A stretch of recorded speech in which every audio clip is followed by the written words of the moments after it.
Welcome. Could you tell us who you are and how you first got exposed to Redondo Beach? Okay, I am Pat Aust. I was born in 1948. My parents had a house in Hermosa Beach, just 8 houses out of Redondo. So most of my youth, I grew up in Hermosa Beach on 2nd Street, just below Prospect. As I said, just 8 houses out of Redondo. I used to play in Redondo and had a lot of friends that were, because the line was kind of invisible at the time. I went through grammar school in Hermosa Beach schools and then attended high school, Redondo High. So the early years of my youth, I remember spending a lot of time at the beach in Hermosa. We just walk down the hill and go to the beach down in Hermosa. As I said, I went through grammar school, and at that time it was the surfing and things like that had just started. So I started I got my first surfboard when I was 8 years old. Used to hang out at the beach the whole summer.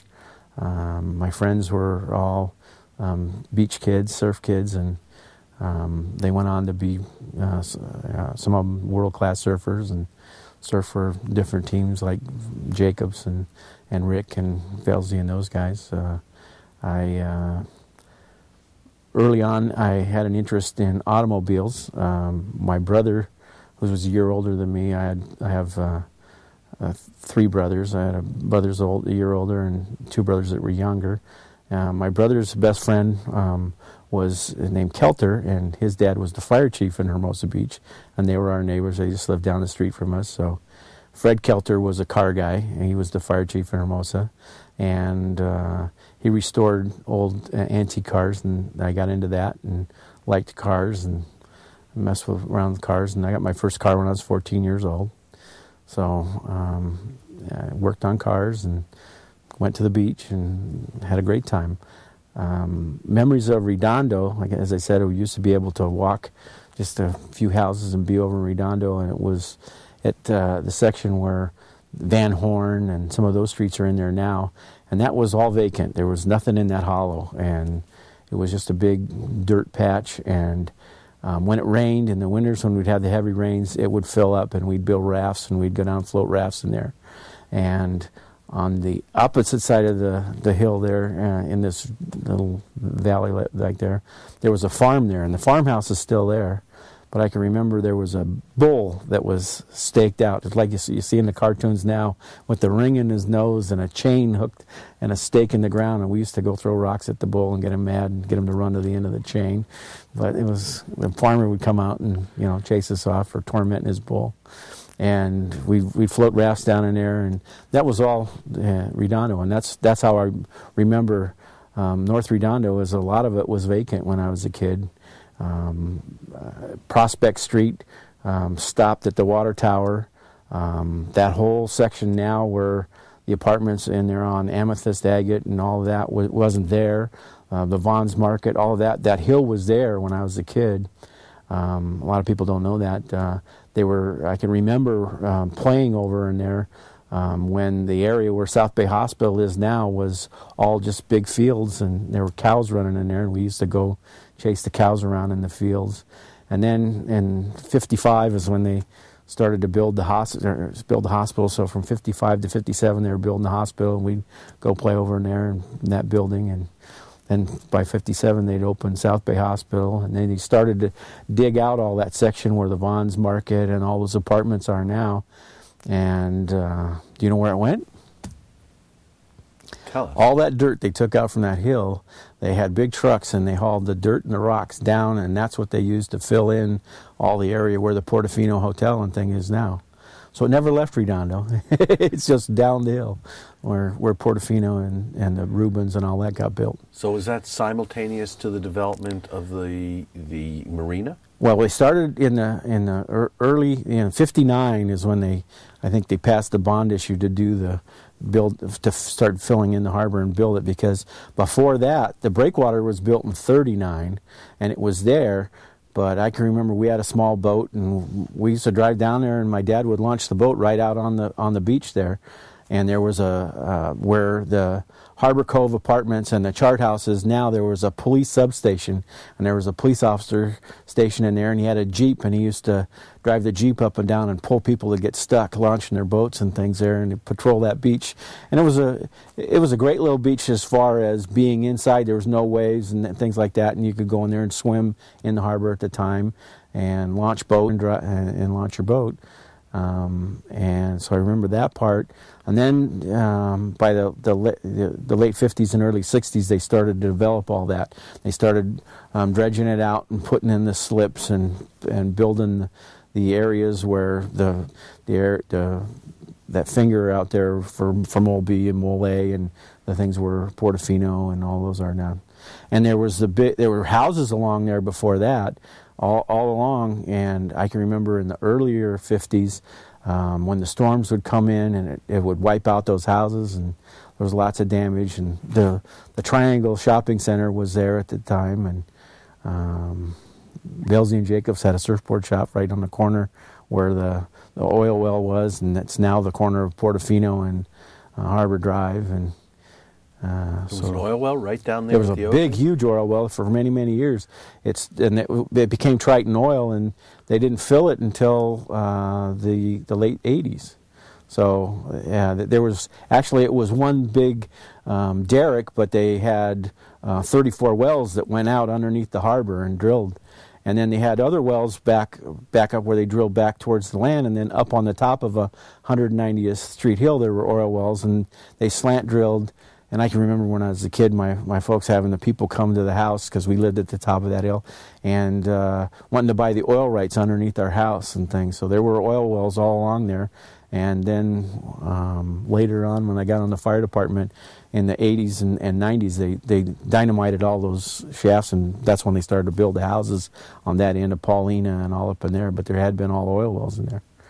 And I can remember back when you'd go to Torrance, and Torrance was nothing. It was a little downtown city, and all that area out where the Daily Breeze is now was the turkey farm, and Mariloma Turkey Ranch, and Torrance Boulevard didn't go all the way through, and the drive-in theater was there, and where Henrietta Street and West High and all that was just one big vast open area, nothing in there.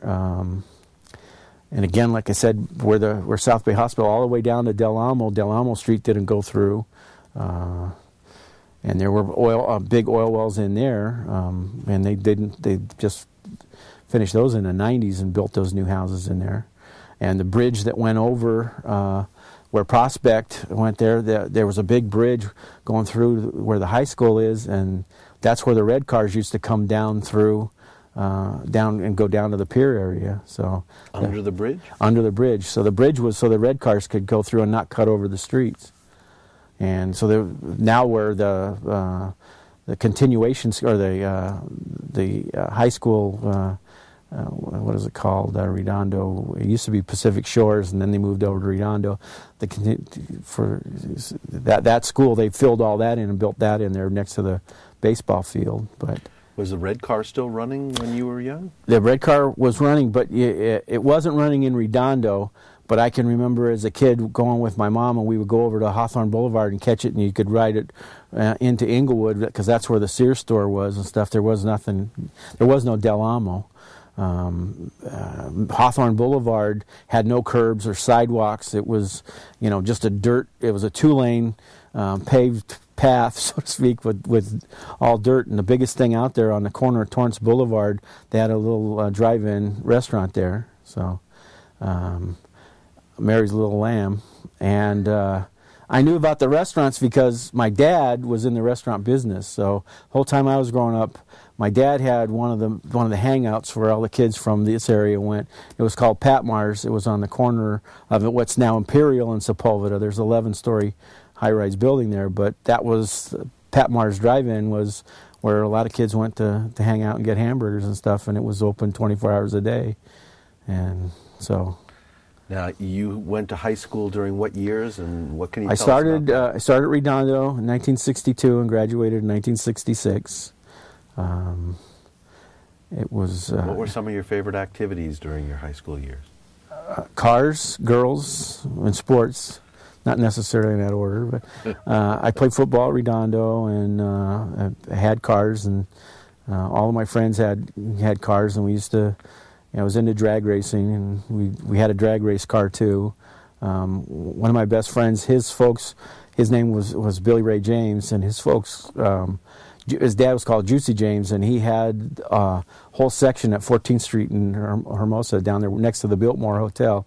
He had restaurants and surfboard mat rentals and bike rentals and stuff like that. So in the summers I'd work in his dad's place, and it was the place. His mom ran the restaurant, and everybody came down and hung out there. And then we had in '67 we had a drag car, and we had a show car, and we used to have cars and car shows, and a car that we raced and things like that. So, where would you race it?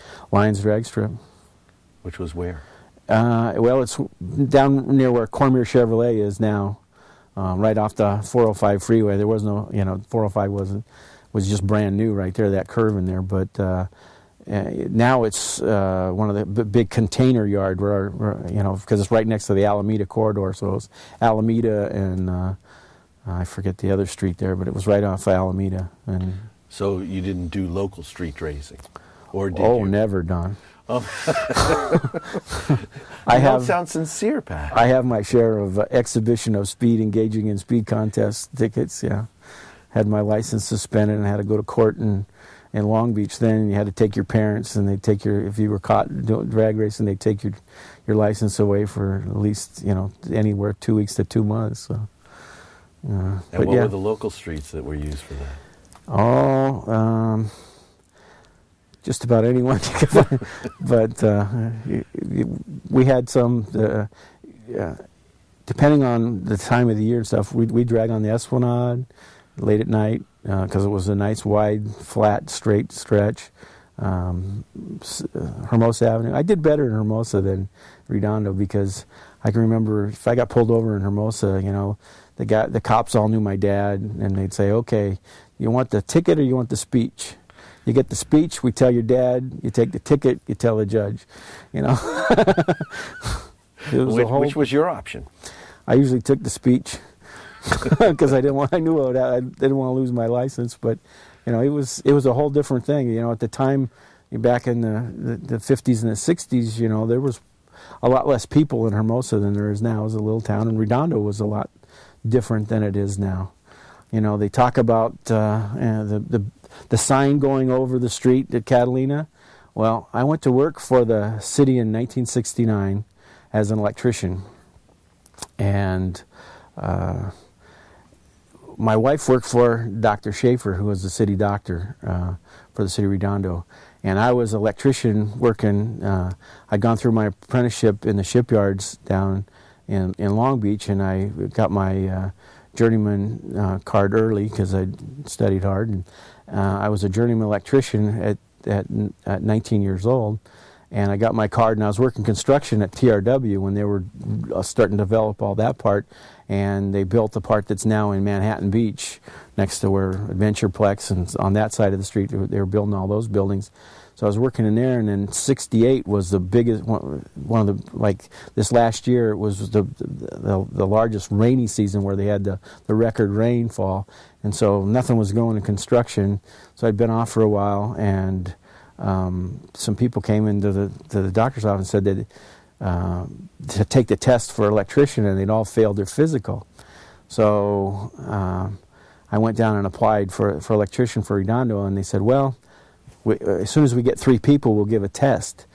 And they never could get 3 people to apply, so they hired me pending the examination because they had to have 3 people to give a civil service exam. And they said, well, as long as you can pass the physical. Well, I was 20 years old, and I passed the physical with no problem, and went to work for the city as an electrician. And it was really funny because one day, I get called in, and they said, okay, now you need to take this electrician's exam. So they said, since we never got 3 people, you got to go down to the county to take it. So I went down to the county to take the exam, and there was hundreds of people there taking all kinds of civil service exams, and you had to dress up like you're going to take an oral interview too. So I took the exam, and I'm ready to take my interview, and they come out and they said, "We're sorry, Mr. Ross, but you didn't pass the exam." I said, "I didn't." They said, "Nope." And so when I went back to work on Monday, I was down working in the harbor, doing some wiring down by the PortoＦino, and they called me in, and Mr. Rinke, John Rinke, who was a legend in Redondo, was the guy that hired me. He called me back in, and he goes, "Well, I got some good news and some bad news." And I go, "I figured they're going to let me go, right?" He goes, "Well, the bad news is you failed the exam. The good news is they gave you a communication engineer's exam, and you got a 69.5, and 70 was passing." He said, "So you didn't fail because they gave you the wrong exam." And then a month later, they did get 3 guys and I got hired, and I came out number 1 and went to work as a full-time electrician for the city. And then Lillian Ward was the lady that ran personnel in the city, and they said, "You ought to be a fireman." And I said, "No, I'm happy with the job I got." And she says, "Well, my son-in-law is going to be on this. He's applied for the next test. You ought to be a fireman." So it was kind of another weird story. I went to take the exam, and I was happy with my job, but took the exam, and it was the first time. The 6 months before, when they gave a fireman's exam, they had 40 applicants. This time, 1970, was the boom year, and the fire department went 3 platoon, which means they're going to add a whole nother shift. They're going to hire 11 guys, and so with that news out, there were 340 applicants. So I went to take the exam, and I'm pulling into. They had to give it at the cafeteria at the high school, and then the physical agility was on the field at the high school, and I pull in, and I'm looking for a parking place. There's no parking place. I'm driving around, can't find a parking place. I think, hey, I got a great job. What do I need this one for? I was getting ready to drive home, and a guy backed out of a parking space, and I pulled in, or I'd have probably gone home.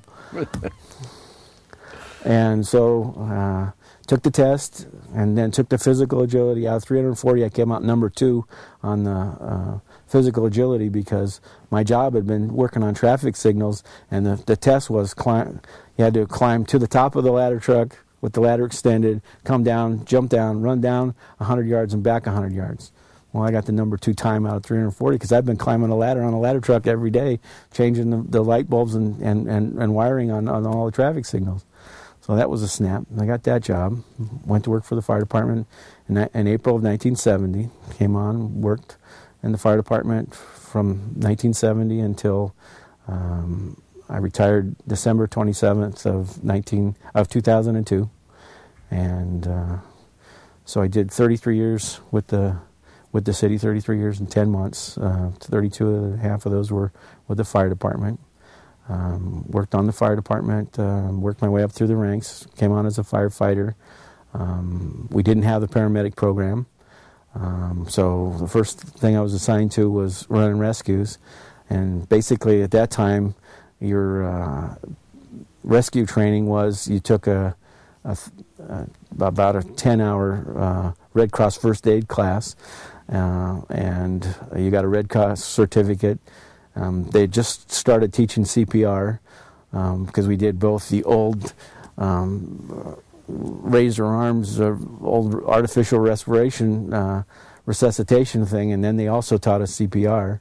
And so one of the first things that they assigned you to when you were a brand new fireman was going out on rescues, because at that time in Redondo we did about 400 fire calls per year and less than 400 rescue calls per year. And as I said, the paramedic program hadn't started. If we were anything close to the beach, the lifeguards also responded with us on rescues. So if it were a heart attack or something where we were doing resuscitation, they'd also respond because they had a better resuscitator than we did. So, and then in 71, Redondo Beach was, in 1969, the county of Los Angeles, they passed the Wadsworth-Townsend Act, which gave the authority to the county of Los Angeles to start a pilot program about paramedics. So LA County Fire Department trained 6 guys, and then ultimately 12 guys. And the first city in the state of California to join in on that was the city of Inglewood, because Inglewood had Daniel Freeman Hospital, and that's where they trained the county paramedics. So Inglewood trained 6 paramedics, and then the second city in the state of California to go was the city of Redondo Beach. So here we are, a little 6 square mile city, but we were the second city to go paramedics. And then Inglewood Fire Department went LA County in the 90s, and so we're the oldest paramedic department in the state of California and almost in the United States. So we've had paramedics in Redondo for 33 years. I was already on the engineers list at the time, so I didn't go to paramedic training, but I ran a lot of rescues with them early on, and we ended up certifying paramedics for our city and then for other cities as the other South Bay cities started to go into the paramedic program. So we did Hermosa Beach and Manhattan Beach and ultimately Torrance, because they came in later, a lot later. And so it's really changed the whole complexion of the fire department, where today the fire department does almost 2,000 calls that aren't rescues, and over 3,500, almost 4,000 on certain years that are rescues. So I think the biggest change was the TV show Emergency. When Emergency came on, people said, wait a minute, I can call the fire department and they'll come out and do this for free? Because before, the average person didn't even call the fire department, they called the ambulance company. The ambulance company would come, they'd do their first aid and decide whether they're going to transport you or not. But either way, they charged you. We went into the program and we initially bought ambulances, but we didn't transport. We didn't do the transport because we had a better deal, so to speak, with the ambulance company, because at that time it was Goodhue Ambulance, which was on Torrance Boulevard in Redondo, and Goodhue charged less than the prevailing county rate, and the county had a thing at the time called EAPs, which was emergency assistance plans, and the county would pay for people that couldn't pay, but Redondo Beach never used EAPs. We made a deal with the ambulance company. If the person couldn't afford it, they couldn't pay, they'd write it off. And so the EAP program was something where they charged less than a prevailing rate to do the transports for us, and if they couldn't pay, they tried billing twice, and then they just wrote it off. So we did that for forever. Redondo still doesn't do the transport that some of the other cities do, and I think it's a service that's good for the citizen and it's good for the fire department. You talked about an expansion in the 70s, and obviously the numbers of responses escalated during your career. Do you remember about how many residents there were back when you were in high school, and what kind of progression there was as the community grew? In 1960, there were 15,000 households and about almost 50,000 people in the city of Redondo. By 1970, when I came on the fire department, there were, the city was then 6.2 square miles. We really haven't added any, other than the addition of the Clifton Heights area, and I'll talk a little bit about that in a few minutes. But at the time, the city was pretty well built out, except for the area and the avenues. Where the population change came was, and it really didn't change significantly, because when I came on the fire department, we had to learn all the statistics. The city was 6.2 square miles, had 62,000 people, and it had about 2,600 residents, 26,000 residents at the time. Where the numbers really changed to where they are today was the fact that going on calls in North Redondo, when you go out in the District 5 area, all of those were big lots, little houses. They were 800, 900 square foot houses on huge 200 to some of them were even 300-foot deep lots. And where the real expansion started came in is the late 70s, when they started changing the name, and they called it Re-condo Beach. And they started taking those little tiny 800 square foot houses, knocking them down and putting 2 or 3 condos on that same lot. And the numbers didn't significantly change, because we'd have an 800 square foot house with 6 to 10 people living in it. The families were larger. They were little 800-900 square foot houses with one car garage. Dad worked, mom didn't, and they had a whole bunch of kids. And today, it's 2 or 3 units on a thing, and it's probably 6 to 8 people. And so the numbers didn't change significantly, but the number of households, we're well over 30,000 now, households in the city, and it got built out. It was in 1982, as I mentioned, Clifton Heights. That's when the city of Redondo Beach took over the avenues. They changed the law as far as the fire department went, and as far as them being part of the city and getting city services. And I remember that significantly because when I first moved into Redondo, back in 1966, I lived on Avenue A, just the alley up from the highway, which was the line, because all the residences on the highway were in Redondo, and then the line crossed in there, and the Clifton Heights was there. So Avenue A, B, and C were LA County. And so their police protection came from the sheriffs, and their fire protection came from LA County Fire. But in 1966, when I lived in an apartment right there, I can remember the apartment next door to us had a fire. I was at work during the day, but the fire happened during the day, and there was an elderly lady who lived in the upstairs apartment. And at that time, the city didn't have automatic aid with the county.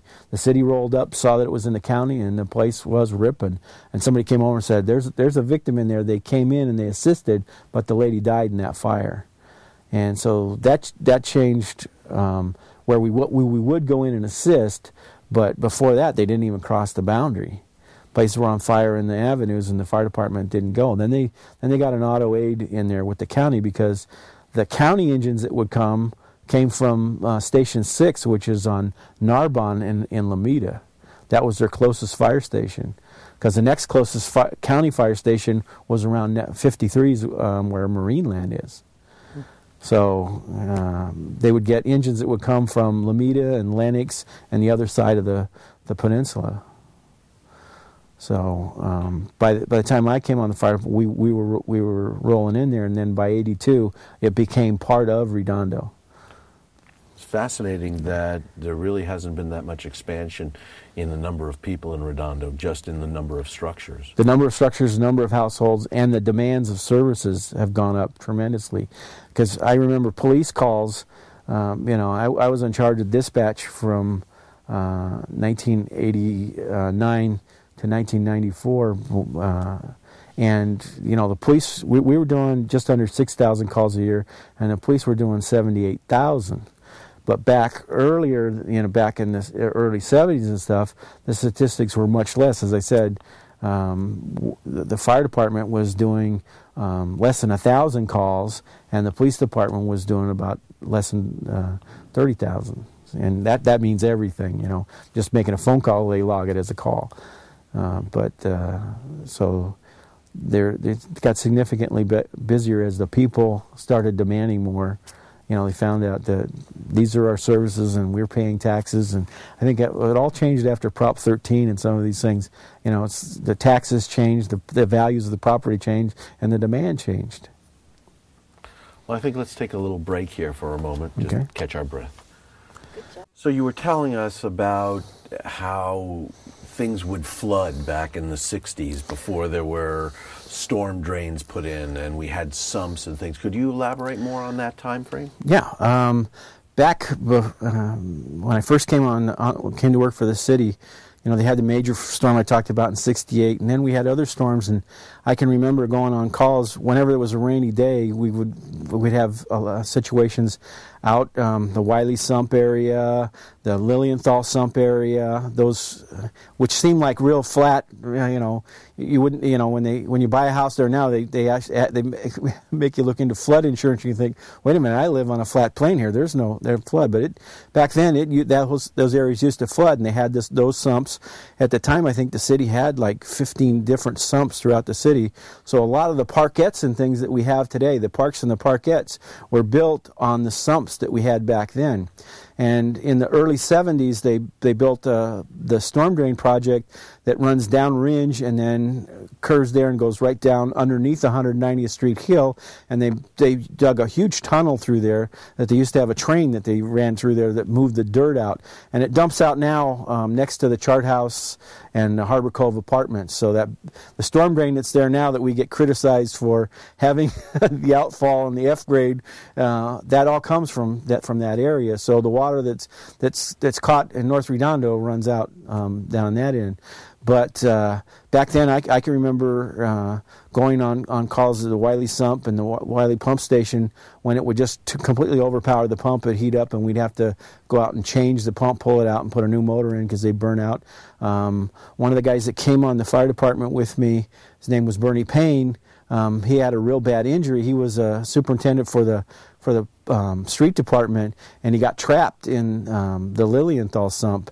It used to flood real bad, and they put a portable pump down in there and pump it out, and he got caught between a pickup and the pump, and it nearly cut his leg off.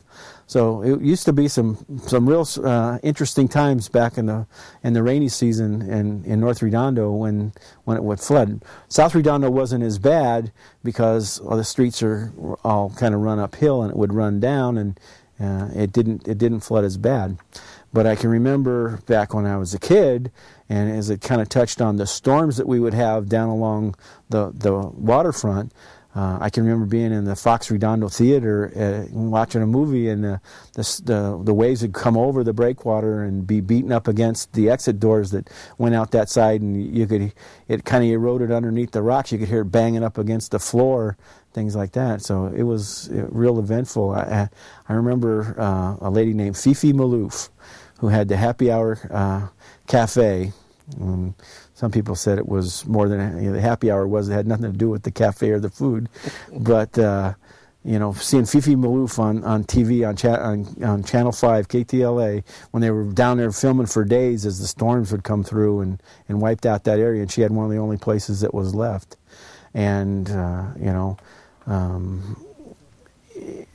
the house that's right across the street from here on the corner over here on Carnelian and Broadway, that used to be one of the houses that used to be on the waterfront. That big old gray boarding house that's on the corner, that used to be on the waterfront, and it got moved up here.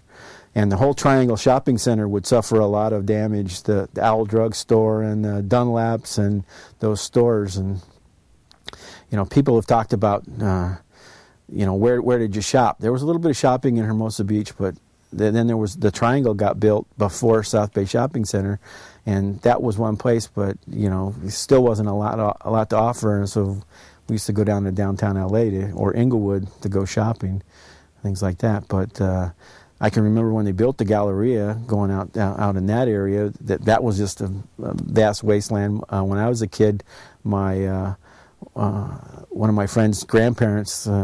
They owned the land. They had flower fields out there, and he used to grow flowers and sell them in the area. So all where the cemetery was, there was nothing out around North Redondo in that area. The El Nido section was unincorporated. It wasn't even part of Torrance, and where that trailer park is out in that area, that was the classrooms, some of the first classrooms for El Camino College. They had old Army Quonset huts in there. They had classes in. I live on Havmeyer Street in Redondo, and I can remember as a kid there was nothing there. We used to go play over there, and it was just empty fields. And they built my house that I live in now in 1956, and so a lot of North Redondo there was nothing. And then so that talks about some of the flooding. The fires in the early 70s, as I said, when they started to tear down the Fox Theater and they started to develop the whole redevelopment, they took out downtown Redondo, and I came to work for the city in the tail end of that. There's Harbor Drive still went up through there, and then there were still stores along there, and there were things like Redondo Furniture and the old bank building. When I first went to work for the city, the electrician's warehouse was the old first Bank of America building, which was right up from the Pier on Commercial Street and on the corner there. And then they'd built the new Bank of America, which was on the corner of Diamond and Pacific.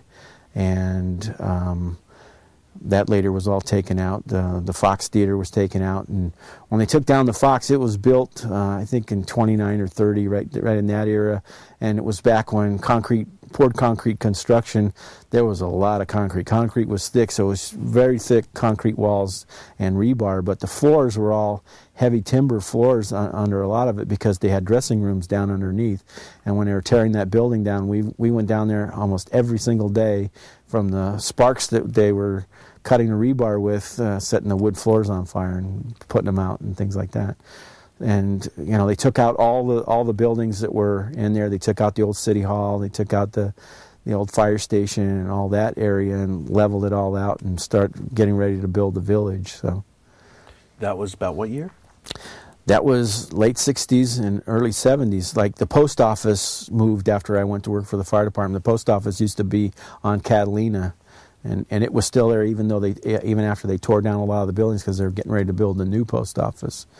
And so there were some other significant fires and storms during your years, not only prior to but on the fire department. Can you tell us about some of those? Well, one of the biggest that there was a place when they started to close down the Triangle and it became real run down and ratty.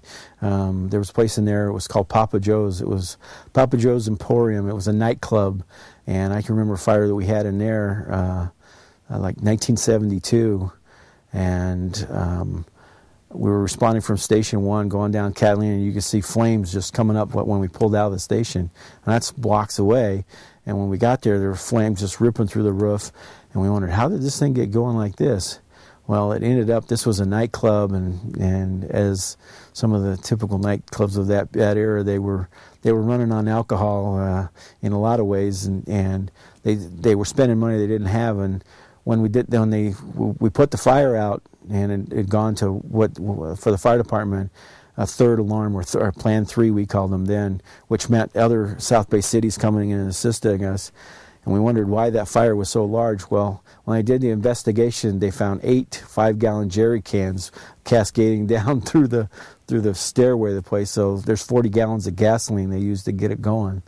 So it was burning real well, and it burned that place and the 2 places next door. So, but that burned out one part of the Triangle, and then they took the Triangle out, getting ready in preparation to build what's now the hotel. That was a good-sized fire. We had a number of the Blue Fox, which used to be out on Artesia, where next to Las Brisas was a big fire we had. There was out in North Redondo. There was a camper place that was out there. They built campers and motorhomes. It was a real big fire. There for a couple of years, we had a lot of fires in the city, and big fires. And then probably the next biggest changes were 88 was probably the worst year in the history of the city as far as damage. January 17th of 1988, we had a storm that came in, and it was before they'd raised the height of the breakwater, and the waves, it were storm-driven waves, and waves were coming over the top of the pier by over 20 feet. I can remember the first calls that we got going down there. I would go down and went to the Harbor Patrol shack, and Wayne Sankey, who was the harbor master at the time, went in there, and I parked my car. I was a battalion chief, and I parked my car out near the entrance to the harbor shack and walked up to the crow's nest they have in their second floor of the Harbor Patrol shack. And I'd known Wayne since we were in high school. And I walk up there, and Wayne, and the red lights are going on my car. Wayne looks out there, and he goes, "Is that your car out there?" And of course he knew it was. And I said, "Yeah." And he goes, "We don't park there when it's like that." And I looked out, and I go, "What do you mean?" And I look out at my car.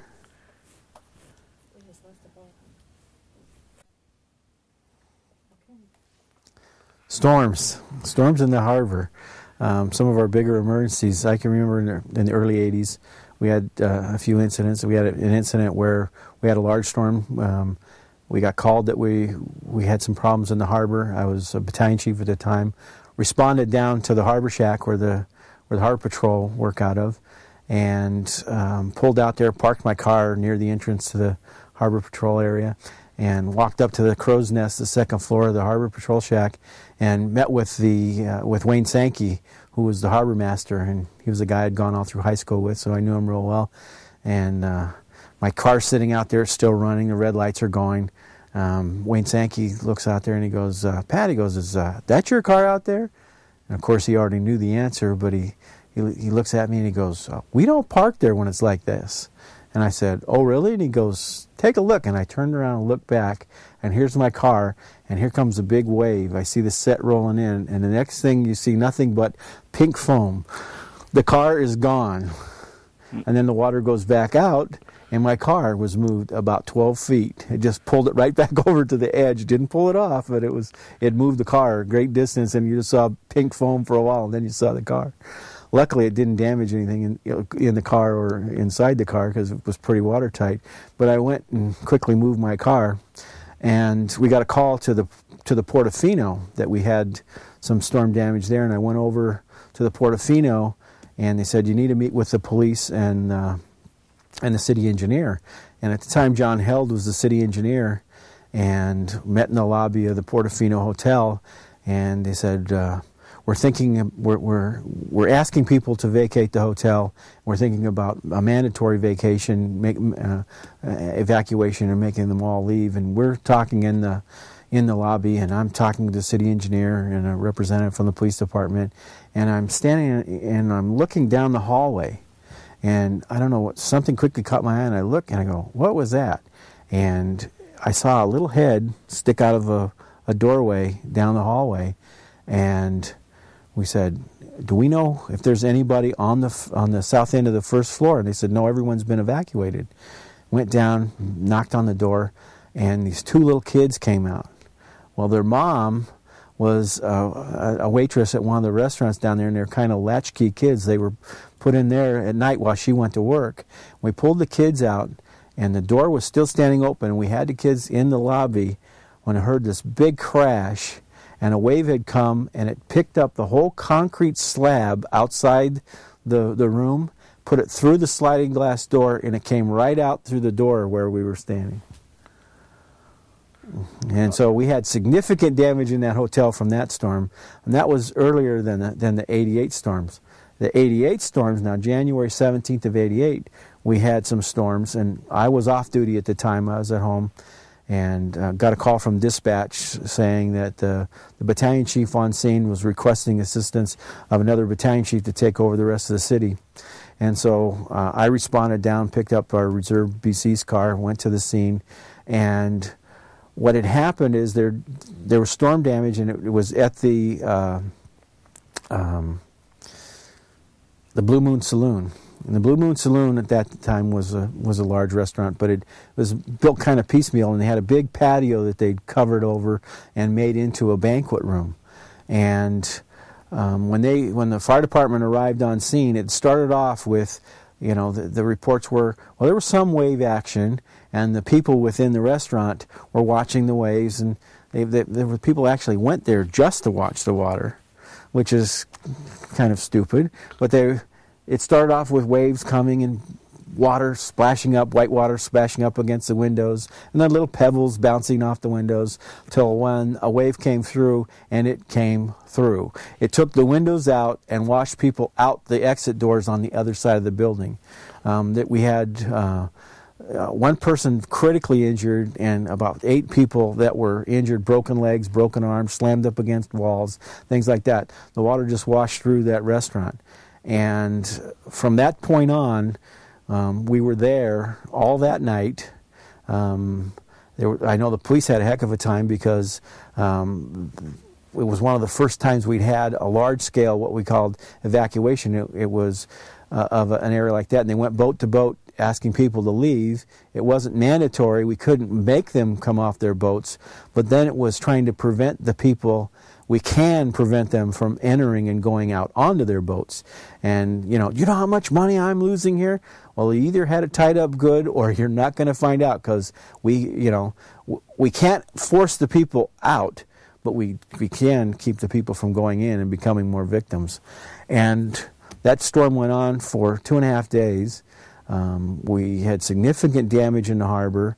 I can remember I relieved the battalion chief who was on scene, and he took the rest of the city. I took the call. I took over that situation and became the incident commander on that one. And we closed down the PortoＦino, closed down Rubens, closed down all those places. And I can remember going out to assess the thing and seeing a wave come through and a 20-foot boat going over the roof of the PortoFino. And that's 2.5 stories tall. And it landed in the parking lot. This was 88. This was 88, January of 88. It caused about $15 to $20 million worth of storm damage in the harbor.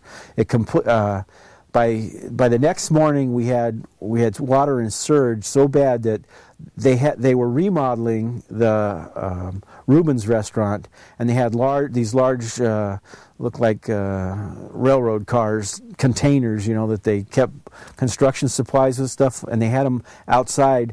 It had pushed them through the windows, and they were floating and bouncing around inside the restaurant.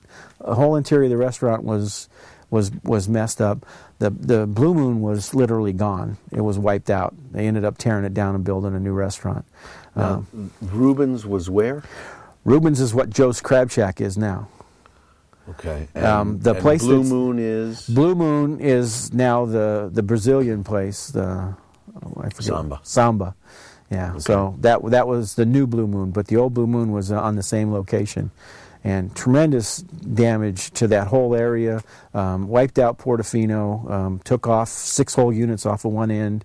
So, like I say, about $15 to $20 million worth of damage. That was January. It wiped out a good portion of Seaside Lagoon. So everything that was there, it didn't do much damage to the King Harbor Yacht Club, but did significant damage to the docks and some of the boats and things like that. Luckily, the boats they were moving and they weren't stationary, so they didn't take the damage that a lot of it did. So the people who were concerned about their boats, we didn't have that many that were damaged, but significant damage to structures in the area.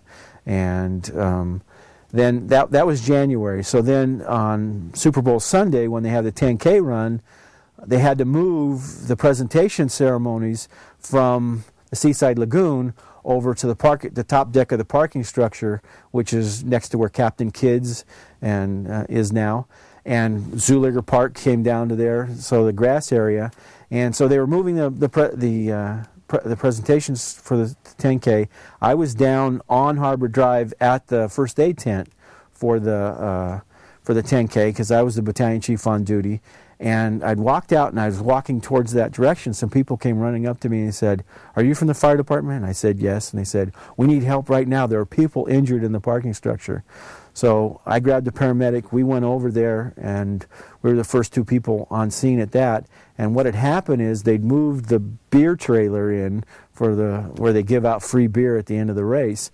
And it could dispense beer from both sides, but they were only using one side over towards the grassy area in the park because they thought that was real convenient. People could get their beer and sit on the grass. Well, they got inundated with people after the end of the race giving away free beer, and so they opened up the other side. Well, there was a ventilation shaft there with a metal grate, and there were 40 people standing on this grate, and it had little 3/8-inch bolts. And so 2 sections of these grates gave way, and people went from the top floor of the parking structure, 3 floors straight down, to the first floor, the ground level of the structure. It killed one man. He landed on the grate, and it just went right through his chest. There were 12 people injured. There were 11 people seriously injured laying on the floor when we got there. We started triaging. We called for more assistance.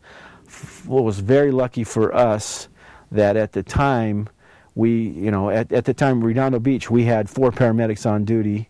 We had some guys that were former paramedics, but to treat those 11 people, it took 28 paramedics. And we had paramedics from other cities in the race and things like that assisted us. We called for a paramedic plan, which gives us paramedics from other cities.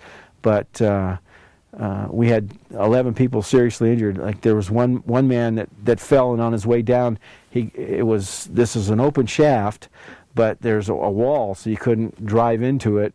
He grabbed the shaft on his way down. I got there, and there's the lady had 2 compound fractures of both legs, broken arms, other people broken bones, broken ribs, just really banged up. We were triaging them, bringing in more assistance, bringing in ambulances, working on these people. But I went over to this one man, and he was sitting there, and I asked him, I said, "Sir, are you okay?" And he goes, "I'm fine, help the other people." And so we went on, and finally I grabbed the paramedic and I put him on that guy. He did an assessment on him, and they cut his T-shirt, and on the way down he'd grabbed the wall to try to stop his fall. And when they did the assessment, he had one little piece of skin and a ligament at the top of his shoulder holding his arm on. He'd pulled it out of the socket and completely torn his arm, nearly pulled it off. And so, luckily, we only had one fatality, but we had a number of significant injuries. That's the end of January '88. April 30th of '88, we had another storm come in, and it took out 105 feet of pier that joined the Horseshoe Pier to the Straight Pier. Wiped that out. The pilings were banging around right near New Tony's, and they'd pushed up through the floor and damaged the fish and chips restaurant there. So we had that damage, and we didn't realize it at the time, but it caused more significant damage to the pier area. So we had the January storm and the April storm that damaged the pier. May 27th of '88, 1:40 in the afternoon, I was a battalion chief on duty, and we got called to an incident at the pier. Large volume of smoke coming from underneath the pier. Well, Gary Rubottom and Jim Bailey, who was in charge of the Public Works Department, they were down there doing work, trying to restore the pier back. They had to do major electrical work to the city's electrical. Edison was there working on their electrical, and a private contractor was putting electrical back to what was called let's see, it was, I'm trying to remember the name of the restaurant, but there was a restaurant there. It had been Castanola's, and then I don't remember right, but anyway, there was an electrical vault right outside that, and they were working on the electrical, and they saw the smoke, went under the pier, saw flames there. Well, it went from small flames around that area. We were called. We were there within 3 minutes. Within that 3 minutes, there was now over 100 feet of pier burning. By the time we got the first units out there, it was 300 feet of pier burning. And so we started fighting the fires, brought in mutual aid. First time in the history of Redondo Beach, we went to what was called a Plan 3, which is now we're getting outside assistance from the other beach cities to, I set up the command post at Torrance Boulevard, out in the Torrance Boulevard Circle, and I turned around and, how did you get here? Here's an assistant chief from LA County. We had never called for assistance from LA County. They'd seen it from up on the hill at the Palos Verdes station, because Palos Verdes had just gone county. They came and he said, "You need any help from us?" And I said, "What can you give me?" He said, "Whatever you ask for." So I got a strike team, which is 5 engines from the county, and a Plan 3 for Redondo, plus other resources. So within the first 20 minutes, we had 100 firefighters on that scene. And ultimately, we ended up with 138 different firefighters fighting this fire. It was significant enough. It was the largest fire in the history of the South Bay. It caused over $20 million worth of damage. As I said, by the time we got out onto the call, it was over 300 feet of pier burning. We only lost 500 feet of pier. So we were able to stop it. In that, we lost 17 businesses, 5 major restaurants. The one restaurant that was on the north end, we were able to save that, and we were able to stop it before it got to New Tony's, but we did lose 17 businesses and about $20 million worth of damage. That afternoon, later in that afternoon, so it started at 1:40. We had all the fire knocked down by 3. By 4 o'clock, the city manager showed up. It was Tim Casey, and the assistant city manager was there. And Tim Casey said, "I got a phone call. I was on the golf course because it was a Friday and he was off. And he said they told me the pier was on fire." And I just thought, well, we're insured. And the assistant city manager goes, Tim, I need to talk to you." And what do you mean? And he goes, "We're not insured. There's no insurance on the pier. It's a wooden structure, and we can no longer get insurance on it." So it was a total loss to the city. It was a total loss to most of the people because they couldn't get insurance on it being on a wooden pier. Because they liken it to the fact of a high-rise building and having the ground on fire. Because it started underneath the pier, it was all creosote, and it burned just like gasoline. The smoke was so bad that it caused a SIG alert at that same curve down by Cormier Chevrolet, because the smoke went up here and came down there and was coming down across the freeway. So that was the largest fire in the history of the South Bay. But quite a year for us. Quite a year. But you had some other significant damage in the 90s when there was an earthquake down in that area. On January of 1994, we had an earthquake in the bay, on the Mole B area. I was again called on that one. I was the first person to arrive because the battalion chief was making an assessment. I was the deputy chief at the time, and I was patrolling, checking for damage in other areas. We had units out, alarm bells ringing, damage calls in other places, but I can remember pulling out onto Mole B, and it was one of these, ooh, because just past what was the chart house at the time, there were the parking lanes, and I knew where all these cars that were always parked in there. There were no cars. 30 cars just sunk. It was liquefaction. All you could see was, some of you could see part of the roof, some of you could see ain't nothing. The north side of the whole wall had moved 34 feet south from the earthquake. There was a fault line that came through there, and it just caused damage that went through right through from out in underneath the breakwater, right across in a straight line right through that section and right into Seaside Lagoon. So we had over $5 million worth of damage from that earthquake there. But that's another situation where, you know, they had hundreds of millions of dollars worth of damage in Northridge, but the most significant damage you never saw on the TV, they had more damage in Santa Monica than they had in Northridge. They had more injuries, more fatalities, and more dollar loss. But all that was focused on, the TV cameras went to Northridge. How did, were you involved at all in how the pier got rebuilt? I mean, yes. Because of my experience as a fire marshal and building construction, I chaired the committee that the city manager set up on rebuilding the pier. So myself and Sheila Shacker, who was the harbor master, we chaired the committee for rebuilding the pier. So we worked with the architects on the design and how the pier was going to be rebuilt. The fact that it would no longer be a wooden pier, that it was a concrete pier, that it was built higher than what it was to stop any of the storm damage. Because, you know, so yes, we worked on the whole concept of how we were going to rebuild the pier and what the structures would be and what the pier would be. Speaking of higher, since those times, the breakwater was made higher. Is that correct? The Army Corps of Engineers, after the '88 storms, and due to the fact that we were lucky in that one, is FEMA did pay off. We did get almost total reimbursement for the damage that were caused by the storms, and we did get some coverage on, because we were able to tie, through FEMA, tie some of the fire damage into that. Okay.